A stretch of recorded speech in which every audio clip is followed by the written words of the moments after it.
Nós estamos nessa série linda, não importa o que, não importa onde, porque Deus é um Deus que busca. É sobre isso que eu quero falar hoje, sobre o nosso Deus que busca.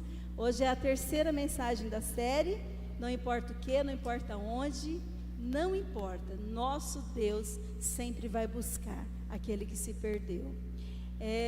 Eu, quando estava preparando esse estudo, estava pensando naquele filme, muitos aqui assistiram, o Resgate do Soldado Ryan. Que filmaço, né? O Tom Hanks, ele contracena com o Matt Damon, e é lindo ali o jeito que eles, né, encenam uma verdade ali tão profunda, de busca, aonde, na Segunda Guerra Mundial, um grupo de homens, de soldados americanos, vão em busca de um soldado para que ele seja resgatado, né, daquele momento de guerra e seja trazido à sua família, ao seio da família que passou por uma grande tragédia. E é lindo demais porque o Tom Hanks, que interpreta ali o papel principal, ele consegue, a custas de muitas vidas, chegar até esse soldado e conseguir que ele seja resgatado e volte para o seio da sua família. Só que ainda no campo de batalha, ele dá a vida por esse resgate. Nessa busca tão sangrenta, tão perigosa, ele dá a sua vida para que aquele jovem seja resgatado. E a última frase que ele diz para o jovem ganhou o filme, né?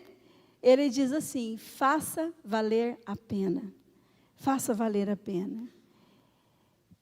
Que o meu sacrifício, que a minha busca, que essa missão de resgate que culminou na minha morte, não tenha sido em vão. Faça valer a pena.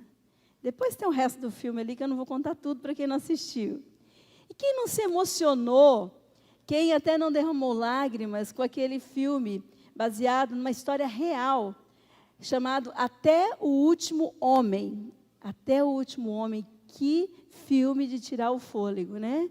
De comover a gente, principalmente porque é uma história real, onde um jovem franzino se dispõe a lutar na guerra, mas não uma luta como a gente conhece, uma luta desarmado. Ele é um socorrista desarmado. E ele insiste em buscar todos os seus companheiros. E a história diz que ele resgatou 75 homens. E aí, o nome do filme, né? Ele não parou até que o último homem fosse resgatado. Um filme lindíssimo. Nós normalmente ficamos comovidos com essas histórias de resgate, de busca. Elas mexem com a gente, porque ninguém quer ser deixado para trás.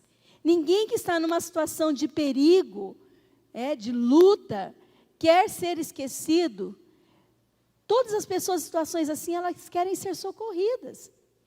Vocês já viram quantas vezes reportagens de busca incessante, de resgates, que acontecem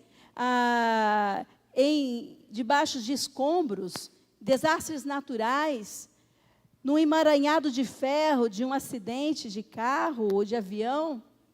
Como é emocionante, né, esses resgates. Como é importante que alguém não desista, que vá buscar aquele que está perdido ou em situação de perigo. Jesus também, sabendo dessa necessidade e também querendo revelar o seu caráter de Deus que busca, de Deus que está numa missão de resgate, num dos mais belos capítulos dos evangelhos, capítulo 15 de Lucas, Jesus propõe ali 3 parábolas para revelar o seu coração de buscador, o coração de um Deus que está em missão de resgate. Jesus vai falar de uma ovelha perdida, de 99, que ele deixa para buscar a ovelha que se perdeu. Jesus vai falar de uma dona de casa que perde uma dracma, uma moeda, e que varre incessantemente aquela casa até encontrar a sua moeda perdida. E aí Jesus vai no ápice, né, de demonstrar o seu coração, quando ele encerra essas 3 parábolas, falando do filho perdido, falando de um pai que espera, que busca com o seu coração de amor, um filho que se perdeu, que é o filho pródigo. E Jesus vai contar que esse filho, isso era um absurdo na cultura judaica, um pai, né, que tem ali, os judeus entenderam que Jesus estava falando da pessoa de Deus, que desavergonhadamente sai correndo para abraçar esse filho que vem das estradas empoeiradas do pecado, e ele se lança com os braços abertos naquele filho e o abraça. Um Deus que busca incessantemente. Não importa o que, não importa onde. Jesus veio a esse mundo numa missão de resgate, amém, meus irmãos? Jesus desceu a esse mundo para resgatar. É o Deus que busca. E hoje eu queria ler com vocês um relato, que aí já não é Jesus falando por parábolas, mas é o fato em si. É Jesus buscando, Jesus deixando uma grande multidão e indo numa missão de resgate por uma única vida. E eu quero convidar você a abrir no Evangelho de Marcos, capítulo 5, do verso 1 a 20. Também vai estar projetado aqui no nosso telão. E a palavra de Deus vai nos informar, vai nos dizer que assim que chegaram ao outro lado do mar, a região dos Gerazenos, quando Jesus desembarcou, imediatamente um homem possuído por um espírito impuro saiu do cemitério e veio ao seu encontro. Esse homem morava entre as cavernas, usadas como túmulos, e ninguém conseguia detê-lo, nem mesmo com correntes. Sempre que era acorrentado e algemado, quebrava as algemas dos pulsos e despedaçava as correntes dos pés. Ninguém era forte o suficiente para dominá-lo. Dia e noite vagava entre os túmulos e pelos montes, gritando e cortando-se com pedras. Quando o homem viu Jesus, ainda a certa distância, correu ao seu encontro e se curvou diante dele. Então, soltou um forte grito. Por que vem me importunar, Jesus, Filho de Deus Altíssimo? Em nome do Deus, suplico que não me torture. Pois Jesus havia falado ao espírito, saia desse homem, espírito impuro. Jesus lhe perguntou, qual é o seu nome? E ele respondeu, meu nome é Legião, porque há muitos de nós dentro deste homem. E os espíritos impuros suplicaram repetidamente que ele não os enviasse a algum lugar distante. Havia uma grande manada de porcos pastando num monte ali perto. Mande-nos para aqueles porcos, imploraram os espíritos. Deixe que entremos neles. Verso 13. Jesus lhes deu permissão. Os espíritos impuros saíram do homem e entraram nos porcos. E toda a manada, cerca de 2.000 porcos, que estavam dentro daquele gadareno, se atirou pela encosta íngreme do monte para dentro do mar e se afogou. Os que cuidavam dos porcos fugiram para uma cidade próxima e para seus arredores, espalhando a notícia. O povo correu para ver o que havia ocorrido. Chegaram até onde Jesus estava e viram o homem que tinha sido possuído pela legião de demônios. Legião é um termo usado do exército que compreendia perto de 6.000 a 6.000 e poucos soldados. Era esse tanto de demônio que estava dentro desse homem. Então, repetindo o verso 15, chegaram até onde Jesus estava e viram sentado ali, vestido em perfeito juízo, e todos tiveram medo. Então, os que presenciaram os acontecimentos contaram aos outros o que havia ocorrido com o homem possuído por demônios e com os porcos. A multidão começou a suplicar que Jesus fosse embora da região. Quando Jesus entrava no barco, o homem que tinha sido possuído por demônios implorou para ir com ele. Mas sabe o que Jesus fez?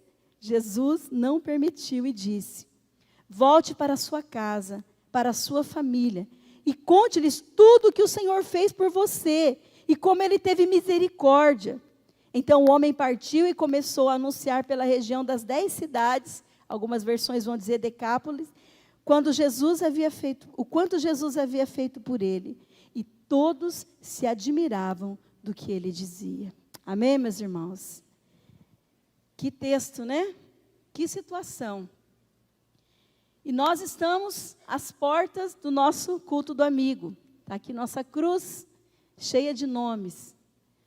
Nós estamos há uma semana desse dia tão importante para a nossa igreja. nós estamos precisando cada vez mais entender que nosso Deus é um Deus que busca. E é imprescindível sabermos que, como cristãos, nós não podemos agir de forma diferente do nosso Deus. Nós também precisamos ser pessoas que buscam. Ou nós somos aqueles que Jesus está buscando, ou nós somos os encontrados que estão em missão de resgate junto com Jesus. E eu vejo nesse texto que eu acabei de ler, algo muito importante. Que não importa o que, não importa onde, Jesus busca os desistidos.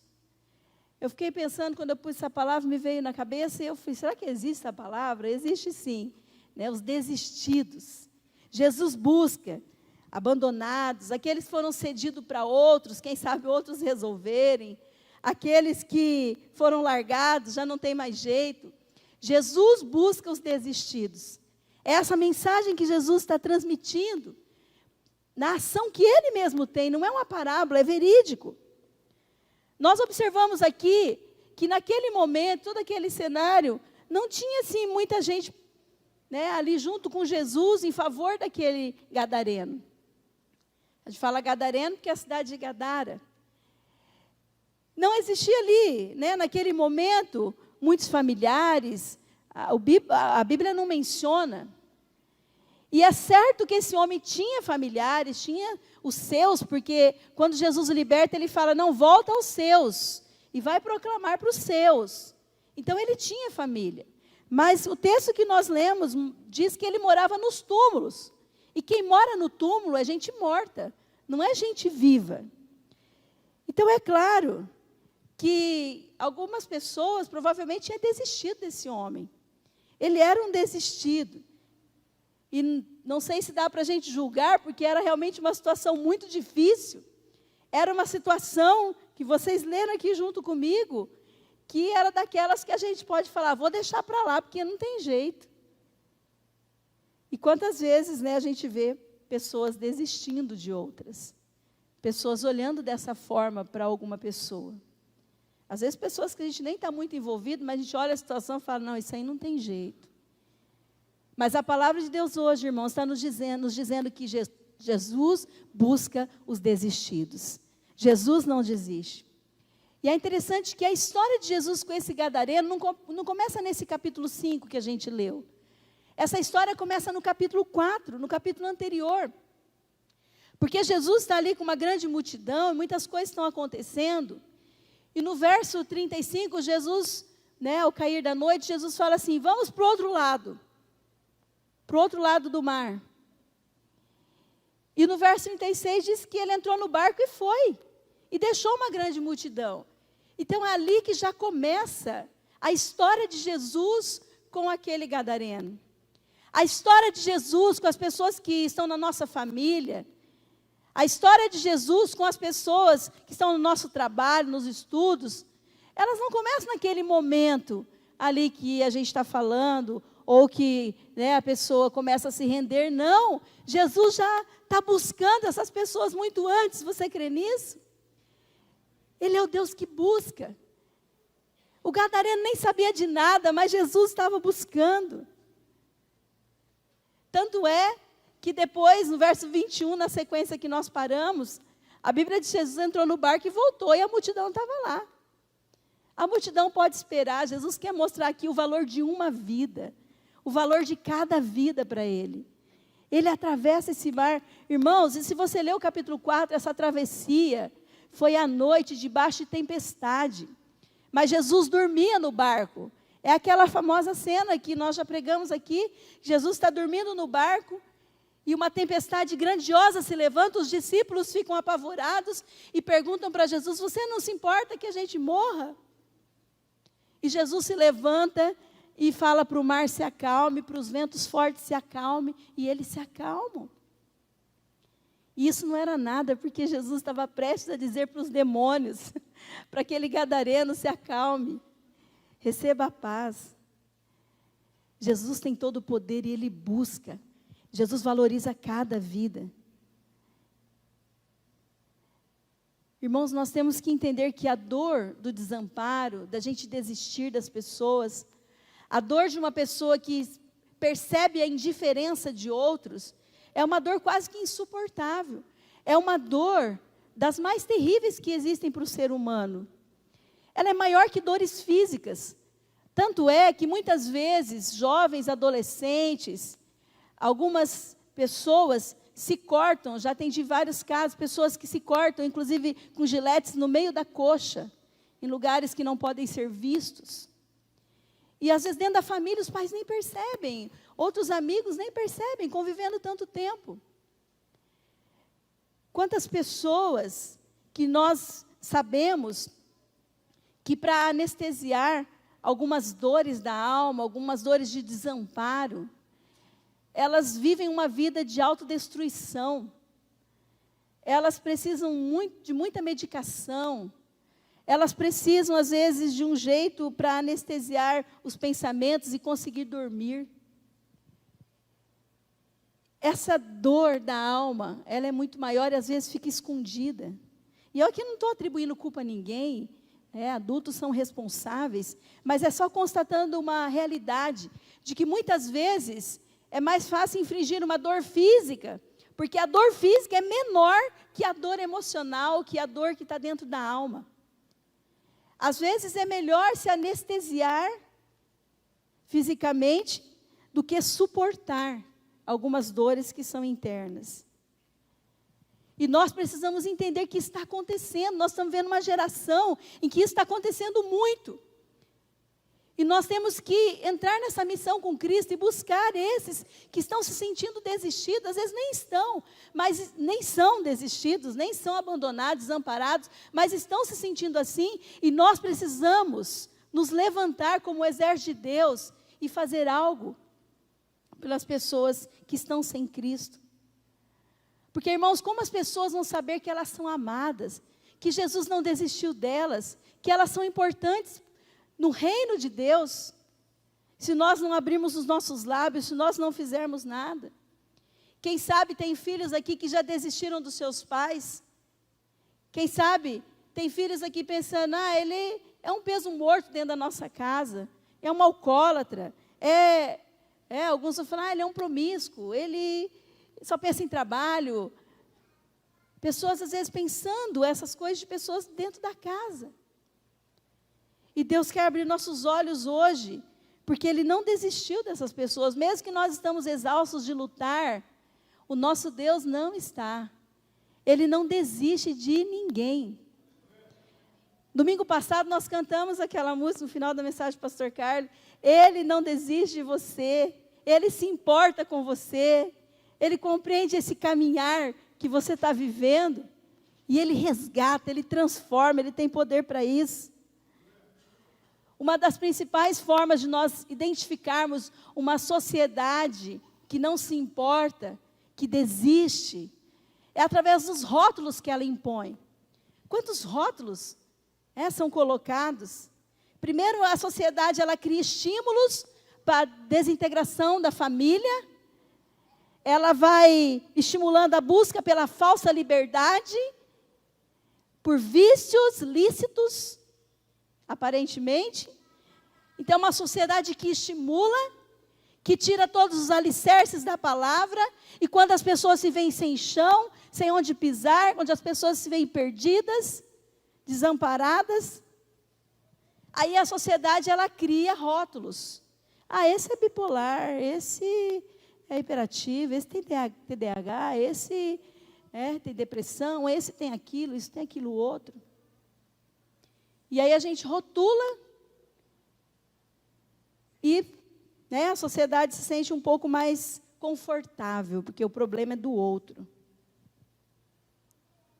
Irmãos, mas nós temos que pensar que nem todo mundo vai agir com normalidade num mundo tão podre, tão apodrecido, numa família muitas vezes desintegrada. Às vezes a ovelha negra, não que ela é saudável, mas às vezes ela está mais sã, mais consciente que o resto. Porque ela passa mal, ela sente o desconforto e ela demonstra esse desconforto diante de uma sociedade assim, ou de uma família desintegrada.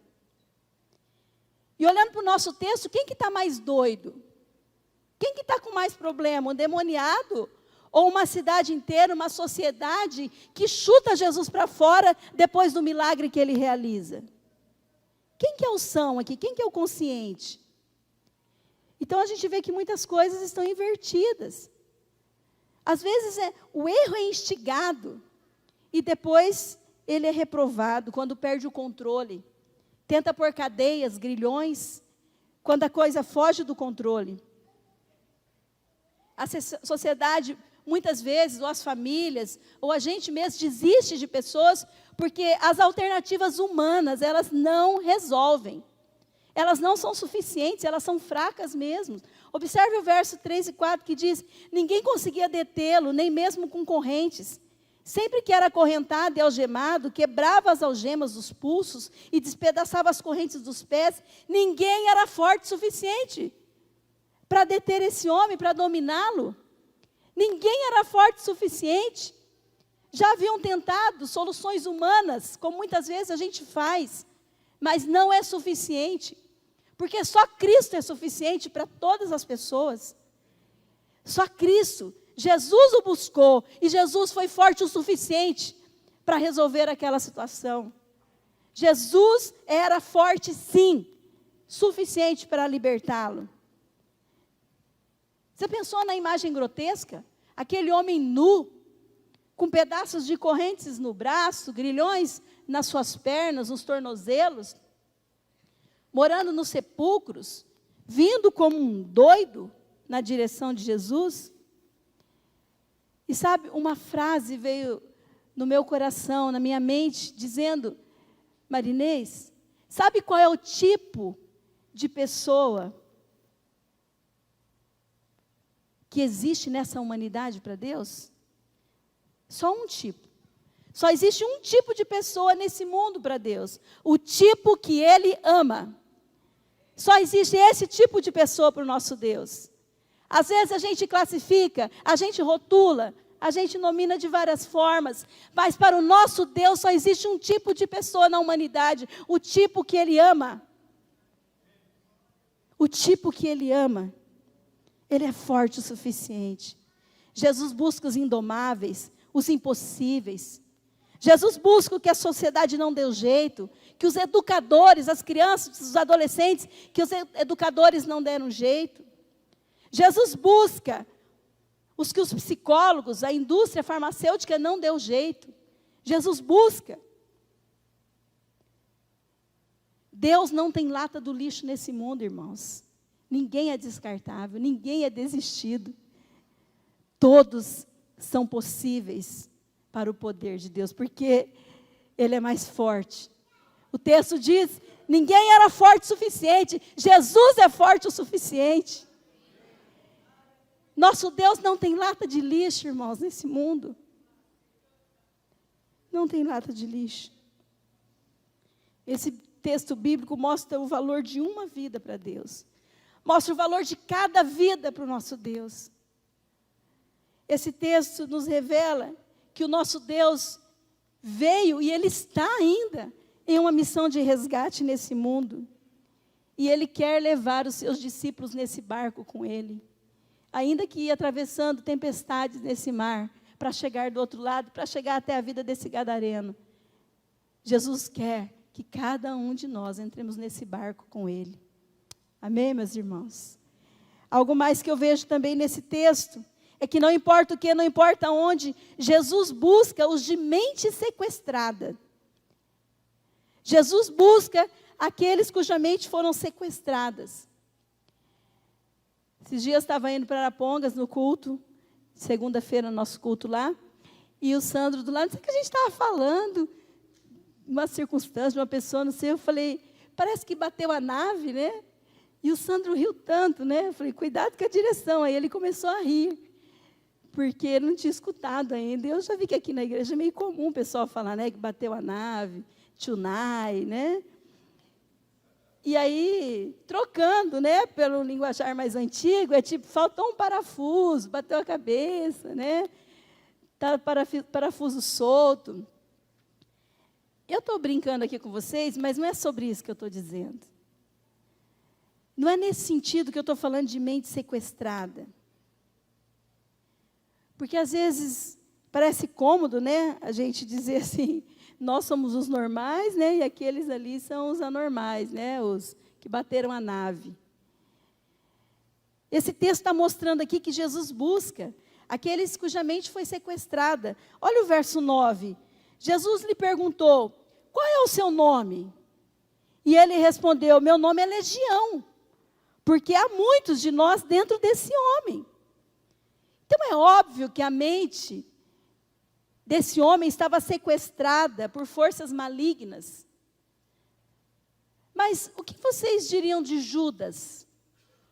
E Judas, que estava ali na última ceia comendo com Jesus, com tudo organizado para traí-lo. A Bíblia vai dizer no Evangelho de João capítulo 13, verso 27 e 28, tão logo Judas comeu o pão, que Jesus entregou para ele, Satanás entrou nele. O que você está para fazer, faça depressa, disse-lhe Jesus. Mas ninguém à mesa entendeu por que Jesus falou isso. Você não vê Judas babando, você não vê Judas revirando os olhos, você não vê ele indomável. Inclusive, os outros 11 nem entenderam o que estava acontecendo. Aparentemente, Judas estava normal. Porque nem todos que estão sendo influenciados por Satanás, pelo diabo, estão possessos nesse sentido que nós entendemos. É o que a gente fala dos endemoniados. Tem mentes que estão sequestradas, mas que estão operando na normalidade desse mundo. Mas não na normalidade da palavra de Deus, não na normalidade do céu. Mas estão aí. Quando Jesus pergunta qual é o seu nome, ele está perguntando quem está respondendo por você. Quando Jesus pergunta qual é o seu nome, ele está perguntando quem é que te domina, a ponto de fazer a sua cabeça, a ponto de fazer você perder o juízo. E eu creio que Jesus está perguntando isso aqui para algumas pessoas hoje. Qual que é seu nome? Quem está vivendo a sua vida no seu lugar? Quem que está aí dentro da sua mente, modelando seus valores, suas crenças, seus princípios? Quem sequestrou sua mente? Espera aí, de onde vem esse sentimento? De onde vem esses pensamentos absurdos? De onde estão vindo esses desejos que não tem nada a ver com a minha palavra? Quem sequestrou sua mente? Por que você está vivendo desse jeito, ferindo a si mesmo? O verso 5 diz, dia e noite vagava entre os túmulos e pelos montes, gritando, cortando-se com pedras. Por que você está vivendo desse jeito, vagando em lugares de morte? Falando desse jeito histérico, descontrolado, ferindo a si mesmo e ferindo os outros? Quem sequestrou sua mente? Por que você está tratando sua esposa desse jeito, ou seu marido desse jeito? Que convivência é essa dentro da sua família, entre pais e filhos? Por que seus valores estão todos invertidos? Quem sequestrou sua mente? E esse seu trabalho aí virou seu Deus? O que você está pensando? Qual é seu nome? Cadê o seu tempo de relacionamento comigo, de intimidade comigo? Deus está dizendo. E esses lugares de morte que você está vagando na internet, esses túmulos de internet, quem sequestrou sua mente? Jesus atravessou aquele mar bravio, aquela tempestade, porque a mente daquele homem havia sido sequestrada. Em 1932, o filho de pouco mais de 1 aninho de idade, Charles Lindbergh, aquele piloto norte-americano que fez a primeira travessia sem escala no Atlântico, ele foi sequestrado. E o seu pai pagou $50 mil na tentativa de resgatá-lo. Infelizmente, ele foi morto. O magnata da madeira nos Estados Unidos pagou $200 mil. E esse conseguiu a libertação do seu filho de 9 anos que havia sido sequestrado. Frank Sinatra pagou $240 mil pela devolução do seu filho Frank Jr. E às vezes a gente fala, nossa, que valor alto, né, de resgate. Mas, irmãos, a palavra diz que o nosso Jesus pagou muito mais. O nosso Jesus pagou uma quantia incalculável. Ele pagou com seu precioso sangue divino, pelo resgate da nossa alma. A Bíblia diz em 1 Pedro 1, 18, 19, não foi mediante qualquer coisa que fostes resgatados, mas pelo precioso sangue, como de um cordeiro sem defeito e sem mácula, o sangue de Cristo, o Cordeiro de Deus que tira o pecado do mundo. E é por isso que Pedro afirma no capítulo 2, verso 9, vós agora, por causa disso, vocês são propriedade exclusiva de Deus. A mente, a sua mente, a minha mente, é de Cristo. A Bíblia diz, tenham a mente de Cristo. 1 João diz, vós agora sois, para isso se manifestou o Filho de Deus, para destruir as obras do diabo. É para isso que Jesus veio numa missão de resgate, nos buscar, não importa onde, não importa o que, Ele nos busca. E Ele busca aqueles que ainda estão lá fora. Jesus busca aquele que é marionete na mão do diabo.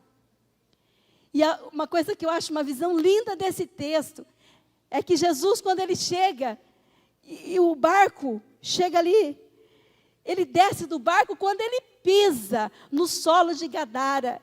Quando os seus pés encharcados de amor pisam naquele solo, aquele gadareno, ele sai daqueles túmulos, ele sai daquele lugar de morte, e ele vem com tudo, com demônio e com tudo. E ele se prostra. Ele vem com tudo. E sabe, Jesus não tem grilhões nas mãos. Jesus não tem correntes nas mãos.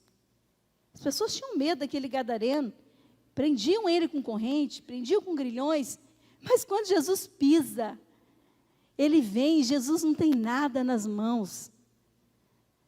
Jesus não tem corrente, Jesus não tem armas.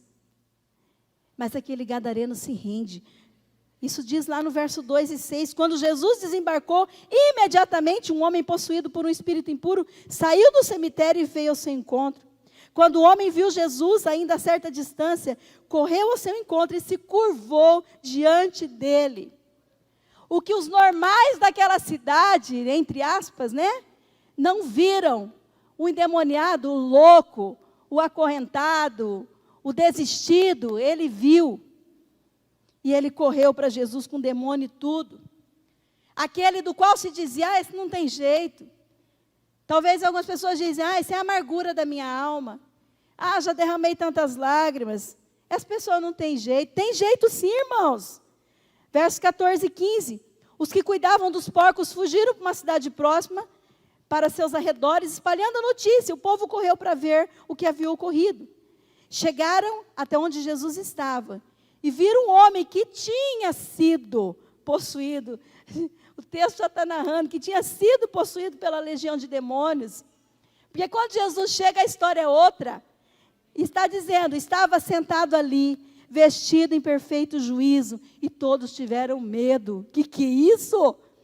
Eu não estou entendendo nada. O indomável, sentado em paz aos pés de Jesus. O despido, vestido não só de vestes de pano, mas vestido de uma nova vida em Cristo. O de mente sequestrada, em perfeito juízo. Quando Jesus pisou o solo de Gadara. Coisa mais linda, irmãos. Coisa mais linda. Juntos. Aquele que busca e o encontrado. Em comunhão, em intimidade. E ele vai pedir para Jesus, porque Jesus foi expulso de Gadara. Eles tiveram medo de Jesus. Mas não tem problema que eles expulsaram Jesus de Gadara, porque agora o gadareno estava lá por Cristo. A igreja está nesse mundo por Cristo. Não tem problema se em alguns lugares Cristo não entra, as pessoas não aceitam. Você está lá por Cristo. O gadareno estava lá por Cristo agora, não tem problema Jesus ser expulso, porque Jesus permanecia lá, no coração daquele homem. Ele pede, deixa eu ir com você. Jesus está quase saindo com o barco, ele corre lá, deixa eu ir com você. Jesus, não. Não deixo, não. Jesus está dizendo que tudo começa dentro da nossa família.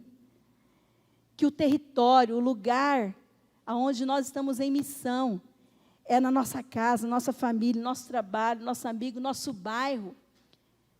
É na cidade onde nós vivemos. No mesmo lugar onde nós somos um tormento, onde tal pessoa foi um tormento, é o lugar onde nós vamos trazer alívio, vamos trazer paz àqueles que estão cansados e perdidos. E qual que é a mensagem do gadareno? O que Jesus falou para ele? Qual que é a nossa mensagem nesse mundo, irmãos, na nossa família, onde nós estamos? Vai e anuncia tudo quanto eu fiz por você. E o quanto eu tive misericórdia da sua vida. Vai e anuncia isso. Essa é a mensagem. Essa é a mensagem. E aí as pessoas, elas vão ouvir os ex-endemoniados. Elas vão ouvir os ex-alcoólatras. Vocês lembram o testemunho domingo retrasado do Júlio aqui no batismo? Apesar que foi à noite, alguns não viram, mas a gente passou, tá nas mídias. Mais de um ano que não coloca uma gota de álcool na boca, foi liberto por Jesus. Sua família está sendo restaurada. E é esses ex-alcoólatras que vão dizer o que Jesus fez por elas e o quanto Jesus teve misericórdia delas. Que Jesus, não importa o que, não importa onde, Ele não desistiu. E elas foram transformadas e alcançadas. São esses ex-mentirosos, ex-promíscuos,